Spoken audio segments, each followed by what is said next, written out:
Hello everyone, आपका स्वागत है हमारे इस चैनल पर। आज की वीडियो में मैं आपको चैप्टर 12 मैंने आपका स्टार्ट कर रखा है। चैप्टर 12 में मैंने आपको पता है आपको मैंने क्या क्या टॉपिक करा दिया है। मैंने बता दिया आपको बिजनेस सर्विसेज, इसके नेचर, इसके फीचर्स क्या क्या होते हैं और ये कौन कौन से टाइप्स इसके होते हैं। उसके बाद मैंने सेकेंड आपका क्वेश्चन इसमें से स्टार्ट कर रखा है कि बैंक क्या होता है और बैंक की जो फंक्शंस है वो क्या क्या होते हैं। फंक्शंस में मैंने आपको प्राइमरी फंक्शन क्लियर करा दिए थे, उम्मीद है आपको वो समझ आ गए होंगे। आज मैं आपको सेकेंडरी फंक्शन और इलेक्ट्रॉनिक बैंकिंग सर्विसेज मतलब थर्ड फंक्शन इसका कराऊंगी।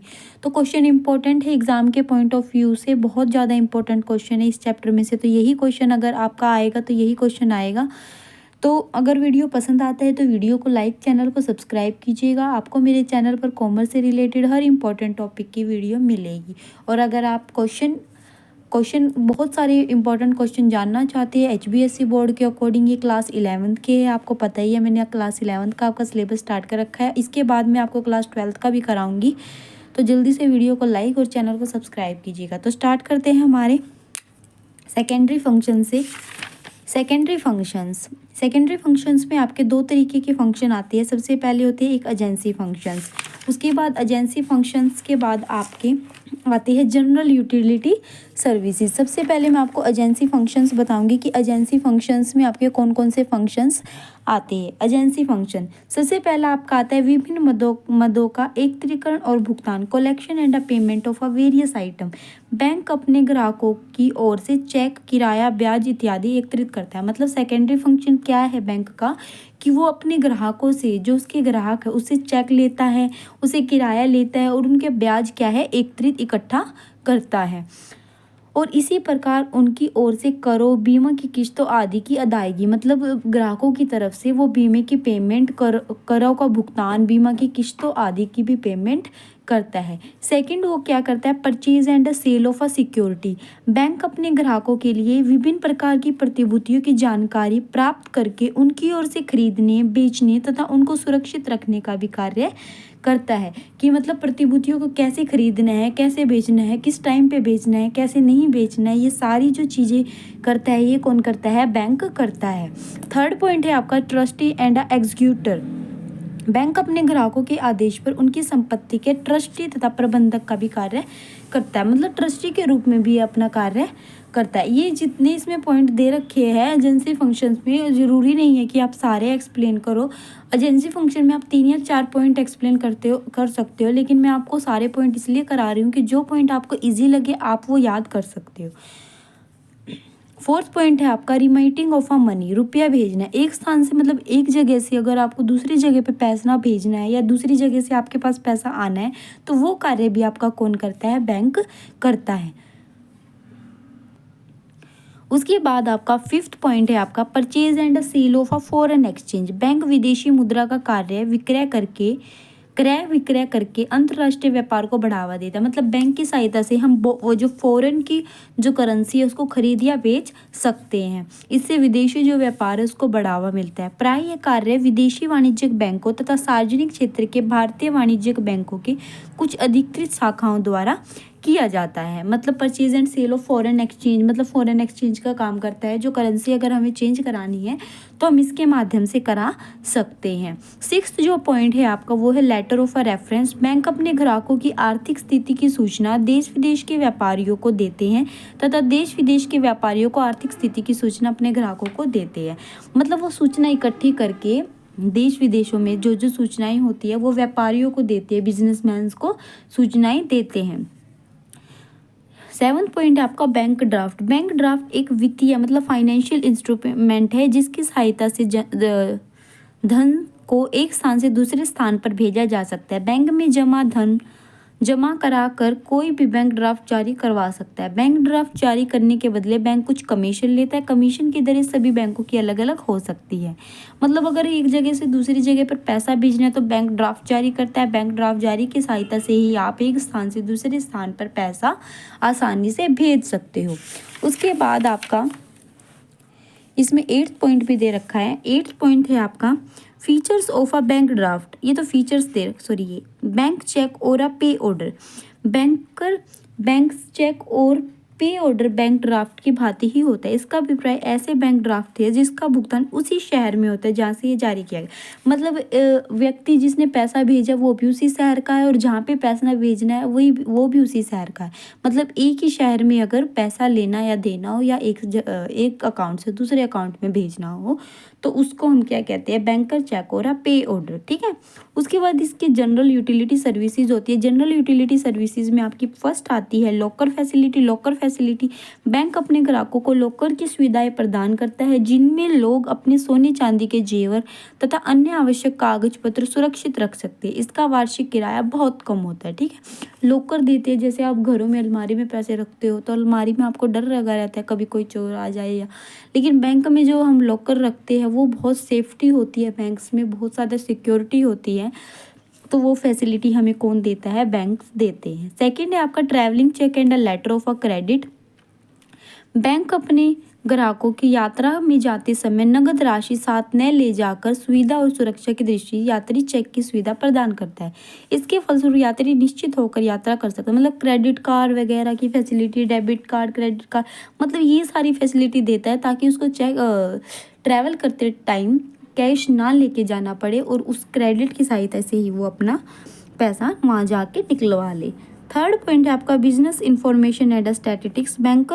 बैंक आर्थिक स्थिति से परिचित होने के कारण व्यापार संबंधी सूचनाएं एवं आंकड़े एकत्रित करके अपने ग्राहकों को वित्तीय मामलों पर सलाह देता है। मतलब बिजनेस इन्फॉर्मेशन वही पॉइंट है, इससे पीछे भी मैंने आपको कराया है कि बैंक अपने ग्राहकों को वित्तीय फाइनेंशियल की जो इन्फॉर्मेशन होती है इंपॉर्टेंट, वो फाइनेंशियल इन्फॉर्मेशन देता है। उसके बाद आपका थर्ड आती है कौन कौन सी सर्विसेज, मैंने आपको प्राइमरी फंक्शन बता दिए थे। सेकेंडरी ऑफ थर्ड है इसका इलेक्ट्रॉनिक बैंकिंग सर्विसेज या ई बैंकिंग। ठीक है।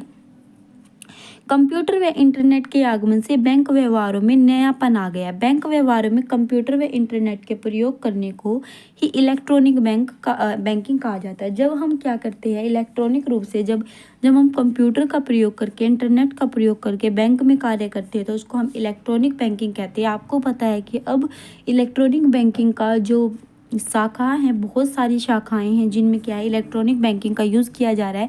मतलब हर एक जगह कंप्यूटर और इंटरनेट का यूज़ होता है, हर बैंक में होता है, तो उसको हम इलेक्ट्रॉनिक बैंकिंग कहते हैं। इस सेवा के कारण हम ग्राहकों को बैंक से लेन देन करने के लिए हर समय बैंक कार्यालय जाने की ज़रूरत नहीं होती, बल्कि 24 घंटे कहीं भी बैठे हुए बैंक से एक जगह से दूसरी जगह पैसा ट्रांसफ़र कर सकते हैं। कोई भी लेन देन वो घर बैठे कर सकते हैं। मुख्य इलेक्ट्रॉनिक बैंकिंग सेवाएं निम्नलिखित है। मतलब जो इलेक्ट्रॉनिक माध्यम से जो सेवाएं होती है उसमें फर्स्ट है आपकी इलेक्ट्रॉनिक फंड ट्रांसफ़र, EFT। अगर आपसे क्वेश्चन पूछे कि EFT की फुल फॉर्म क्या होती है तो इलेक्ट्रॉनिक फंड ट्रांसफ़र, ये फुल फॉर्म भी आती है एग्जाम में। ओके। इस पद्धति के अंतर्गत इंटरनेट के माध्यम से रुपया एक खाते से दूसरे खाते में हस्तांतरित किया जाता है। बैंक के ग्राहक के खाते में सीधे ही जमा क्रेडिट व डेबिट हो सकने वाले मुख्य मदों के उदाहरण इस प्रकार है। मतलब ये सीधी जमा और घटा, मतलब एक खाते से दूसरे खाते में ट्रांसफ़र हो सकते हैं। एक होती है डायरेक्ट क्रेडिट। डायरेक्ट क्रेडिट में आप अंशों पर लाभांश हो गया, ऋण पत्रों पर ब्याज, कमीशन, वेतन एवं पेंशन आदि आपको डायरेक्ट क्रेडिट हो जाती है। और डायरेक्ट डेबिट कौन सी होती है, टेलीफोन का बिजली का बिल हो गया, अगर आपको किसी चीज़ का बिजली का बिल भरना है, ऋण की कोई किस्त भरनी है, बीमा की किस्त भरनी है, क्लब सदस्यता की फीस भरनी है, तो ये सारी चीज़ें भी आप क्या है घर बैठे ट्रांसफ़र कर सकते हो, इनकी पेमेंट कर सकते हो। सेकंड है आपका ऑटोमेटिक टेलर मशीन, ATM की भी फुल फॉर्म बहुत बच्चों को नहीं पता होगा और ये 2 मार्क्स में आपसे शॉर्ट में पूछा जा सकता है कि ATM की फुल फॉर्म क्या होती है। तो ATM की फुल फॉर्म होती है ऑटोमेटिक टेलर मशीन। ATM एक ऐसी स्वचालित मशीन है जिसमें क्रेडिट कार्ड डालने पर व्यक्तिगत पहचान संख्या, मतलब जो आपका पिन होता है, सबका पिन अलग अलग होता है। ATM आपको पता है, यूज़ करते होगे आप। ATM का पर्सनल आइडेंटिटी नंबर होता है, टाइप करने से रुपया निकलवाने तथा जमा करवाया जा सकता है।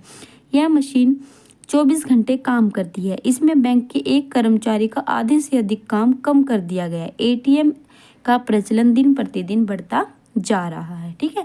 थर्ड है आपका debit card. Debit card bank के ग्राहकों को उसकी बैंक में जमा राशि के बदले में जारी किया जाता है। ग्राहक डेबिट कार्ड के आधार पर माल सेवा के विक्रेता को तुरंत भुगतान कर सकता है यदि विक्रेता के पास टर्मिनल सुविधा उपलब्ध हो। इसके माध्यम से रुपया क्रेता के बैंक खाते में से विक्रेता के खाते में ट्रांसफर हो जाता है। मतलब डेबिट कार्ड जो बैंक में जिसका खाता है उस व्यक्ति को फैसिलिटी दी जाती है कि अगर वो कहीं से माल खरीद रहा है, कोई भी वस्तु खरीद रहा है, तो वो क्या है, डेबिट कार्ड के थ्रू उसकी वस्तु की पेमेंट कर सकता है, बशर्ते कि उसके पास क्या होना चाहिए, टर्मिनल होना चाहिए। ठीक है। क्रेडिट कार्ड, फोर्थ है आपका credit card. Credit card bank अपने उन ग्राहकों को जारी करते हैं जिनकी साख बैंकों की नज़र में, मतलब जिनकी रेपुटेशन अच्छी होती है, जिनका साख साख का मतलब जो लेन देन में अच्छे हो जो व्यक्ति। ठीक है। उसके बाद है क्रेडिट कार्ड प्राप्त करने के लिए बैंक खाते में रुपया होना जरूरी नहीं है। यह एक प्रकार की ओवरड्राफ्ट है, मतलब आपके खाते में पैसे कम हैं लेकिन आप ज़्यादा निकलवा सकते हो। ठीक है। इस कार्ड की सहायता से कार्ड का धारक माल या सेवा खरीद सकता है। कार्ड पर जारी करने वाले बैंक का नाम, प्राप्तकर्ता का नाम, वही बात है, उस कार्ड पे सारी इन्फॉर्मेशन लिखी होती है व्यक्ति की, और उस कार्ड की सहायता से वो कोई भी माल या वस्तु खरीद सकता है। ये एक तरह से ओवरड्राफ्ट होता है कि ग्राहक के अकाउंट में पैसा नहीं होता या पैसा कम होता है और फिर भी वो ज़्यादा का माल खरीदता है, तो ये फैसिलिटी किसी किसी ग्राहक को दी जाती है। उसके बाद फिफ्थ है आपका टेली बैंकिंग। इस सुविधा के अंतर्गत बैंक ग्राहक फ़ोन पर किसी भी समय अपने खाते का शेष व कुछ अंतिम व्यवहारों की जानकारी प्राप्त कर सकता है। मतलब वो जब चाहे कोई भी इंफॉर्मेशन अपने अकाउंट से रिलेटेड जान सकता है। सिक्स्थ है कोर बैंकिंग। इस बैंकिंग पद्धति का पूरा नाम है कोर बैंकिंग सॉल्यूशन अथवा सेंट्रलाइज्ड बैंकिंग सॉल्यूशन के नाम से प्रसिद्ध है। यह प्रसिद्ध सीबीएस के नाम से प्रसिद्ध है। सीबीएस वह पद्धति है जिसमें ग्राहक की स्थिति में परिवर्तन होता है, अर्थात अब ब्रांच के ग्राहक के स्थान पर वह बैंक का ग्राहक बन जाता है और परिणाम स्वरूप उसे बैंकिंग सुविधाएं अधिक गति व प्रभावी ढंग से हर जगह व हर समय उपलब्ध होने लगती है।